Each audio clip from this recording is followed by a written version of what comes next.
नासिन गंबट में गिम्स सरबराह डॉक्टर रहीम बख्श भट्टीअ जी कोशिशुनि सां एंजियोप्लास्टी मुतारिफ़ कराई वई आहे। वधीक तफ़सील ॾिसूं था किशोर कुमार जी रिपोर्ट में।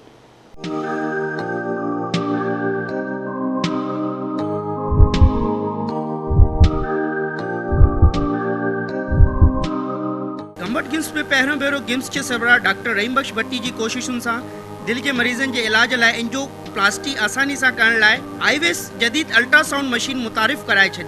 इन मौके ते दिल के शोबे वारे टीम के इंचार्ज डॉक्टर आशिक अली खोसो आवाज़ टीवी सां ॻाल्हाईंदे चयो त जदीद मशीन अल्ट्रासाउंड आईवेस ज़रिए मरीजन के दिल की रगुन में स्टेंट लगाए वधिक जांच कई वेंदी आहे। असां हुए त जोकन हिते इंटरवेंशन जोकन कयूं पिया कार्डिक उन में प्राइमरी एंजियोप्लास्टी ऐं इलेक्टिव प्रोसीजर जेके हार्ट जा उहे कयूं पिया। उन खां अलावा हींअर जोकन असां नई मॉडलिटी इंट्रोड्यूस कराई आहे जंहिंजो नालो आहे इंट्रावेस्कुलर अल्ट्रासाउंड ऐं FFR ऐं IFR।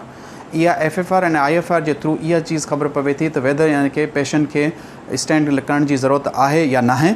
इन मां इहो आहे उन खां अलावा हींअर असां हिकिड़ी जोकन त एंजियोप्लास्टी कई आहे जंहिंमें इंट्रावेस्कुलर अल्ट्रासाउंड जो इस्तेमालु कयो आहे जेको लेफ्ट में LED यानी कि स्टेंट कयो आहे। उन में पूरी तरीक़े सां जोकन PCI ऑप्टिमाइज़ेशन कई वई आहे ऐं इहा हिकिड़ी बेस्ट अचीवमेंट आहे हिकिड़े नंढे ॻोठ में हेॾो सारो वॾो इदारो ठाहे करे भट्टी साहब ऐं उन में अञा बि जोकन त कार्डिक जे लिहाज़ खां हिकिड़ी नई इंटरवेंशन जोकन इंट्रोड्यूस कराई आहे। This is the highest achievement by doctor Rahim Bakhsh Bhatti sahab. जॾहिं त गिम्स सरबराह डॉक्टर रहीम बख्श भट्टी आवाज़ टीवी सां ॻाल्हाईंदे चयो त सिंध समेत पाकिस्तान के गरीब बेपोच मरीजन जो जदीद मशीन आईवेस अल्ट्रासाउंड ज़रिए मुफ़्त ऐं बहितर इलाज कयो वेंदो। गंबट जहिड़े शहर में ऐं गंबट वासियुनि लाइ हिन सॼी अदारे जे लाइ हिकिड़ी वॾी असांजी ख़ुशी जी ॻाल्हि आहे ऐं हिन सिंध जे अवाम लाइ ऐं ख़ासि तौरु पंजाब जा बलोचिस्तान जेके माण्हू अचनि था उन लाइ बि ॾाढी हिकिड़ी ख़ुशी जी शइ आहे त उनखे सही नमूने सां एंजियोप्लास्टी थींदी ऐं ॾाढे सुठे नमूने सां उनखे जेको आहे इहो स्टेन लॻंदो त जीअं सही उनखे पोज़ीशन में अची वञे